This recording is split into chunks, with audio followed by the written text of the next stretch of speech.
Bismillahirrahmanirrahim. Kali ini kita membahas soal TPS. Soal yang pertama, artinya kurang lebih begini.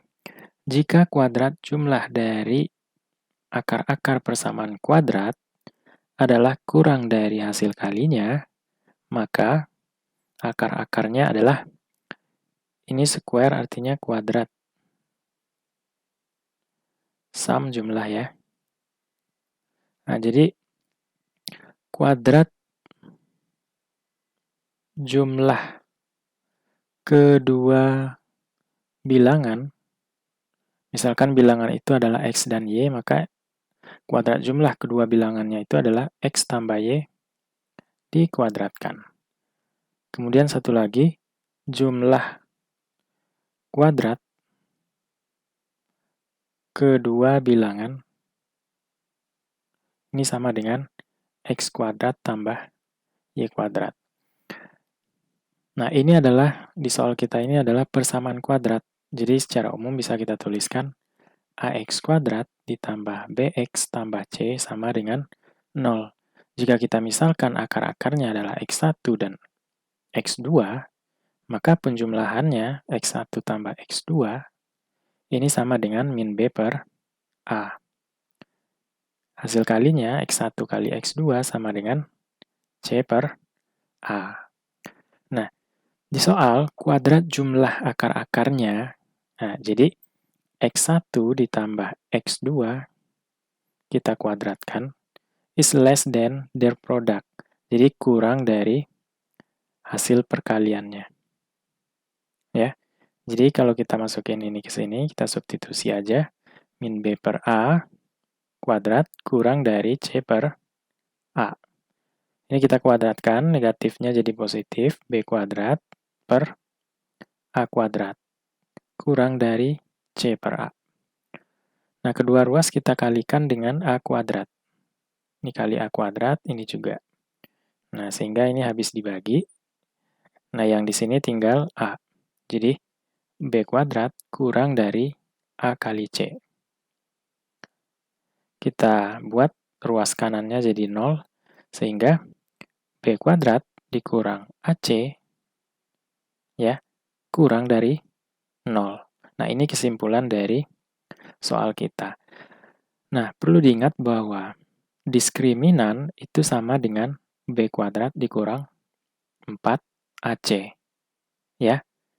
Nah, B kuadrat dikurang AC kurang dari 0, maka B kuadrat dikurang 4AC juga pasti kurang dari 0, ya kan? Nah, jadi B kuadrat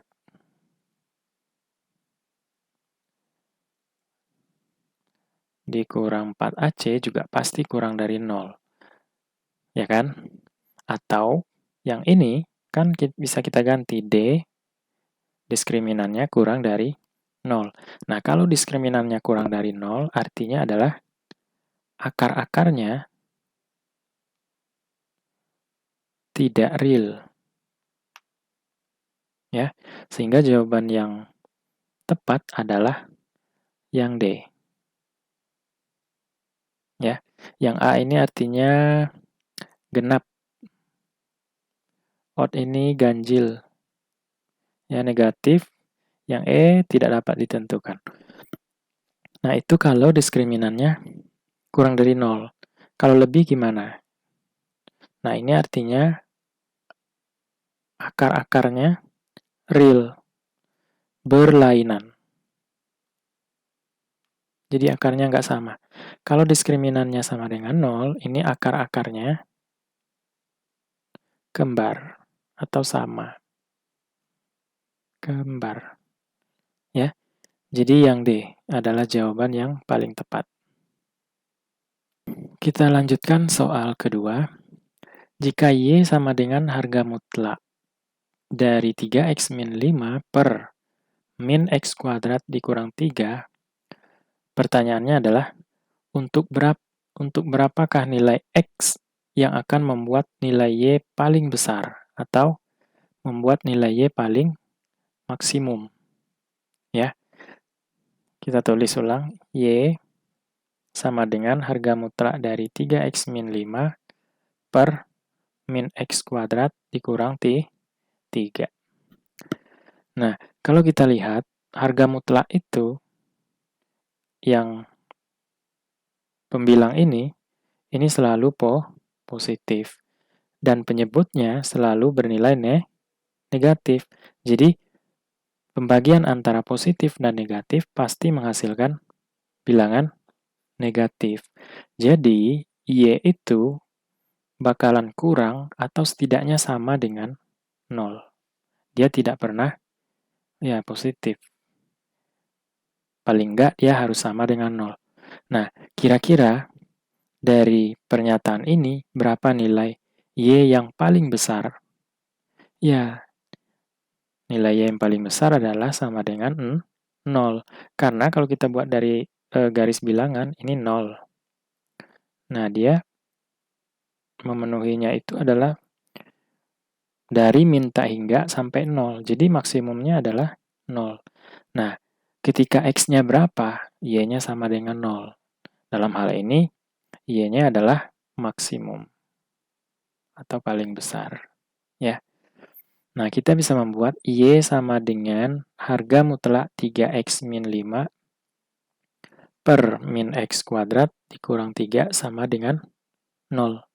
Nah, pembilangnya ini nggak boleh 0, ya kan?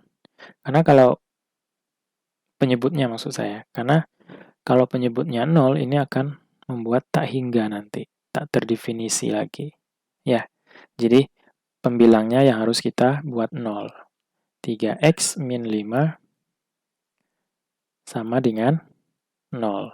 Atau ini kalau dia sama dengan 0 ya tinggal kita hilangkan harga mutlaknya. 3X min 5 sama dengan 0. Atau 3X sama dengan 5. Sehingga dapatlah nilai X sama dengan 5 per 3. Jadi jawaban yang paling tepat adalah yang E. Soal ketiga, jika 4X kuadrat tambah 9Y kuadrat sama dengan 100 dan dalam kurung 2X tambah 3Y kuadrat sama dengan 150, maka nilai dari 6XY berapa? Ingat ya cara mengkuadratkan misalnya A ditambah B kuadrat ini sama dengan A kuadrat ditambah 2AB ditambah B kuadrat. Kalau A min B kuadrat sama dengan A kuadrat dikurang 2AB tambah B kuadrat. Nah, ini harus selalu ingat nih. Nah, yang ini kita kuadratkan. Jadi, 2X kuadrat ditambah 2 kali dari 2X kali dengan 3Y. Ditambah dengan 3Y-nya dikuadratkan, sama dengan 150. Jadi ini kalau kita kuadratkan, 4X kuadrat ditambah 2 kali 2 kali 3. 12 ya. Di sini ada XY, berarti 12XY. Ditambah dengan 9 ya. 3 kuadrat kan 9, Y dikuadratkan adalah Y kuadrat, sama dengan 150. Jadi 4X kuadrat ditambah 9Y kuadrat, ya kan? Boleh aja kita tulis 9Y-nya terlebih dahulu. Ditambah 12XY sama dengan 150.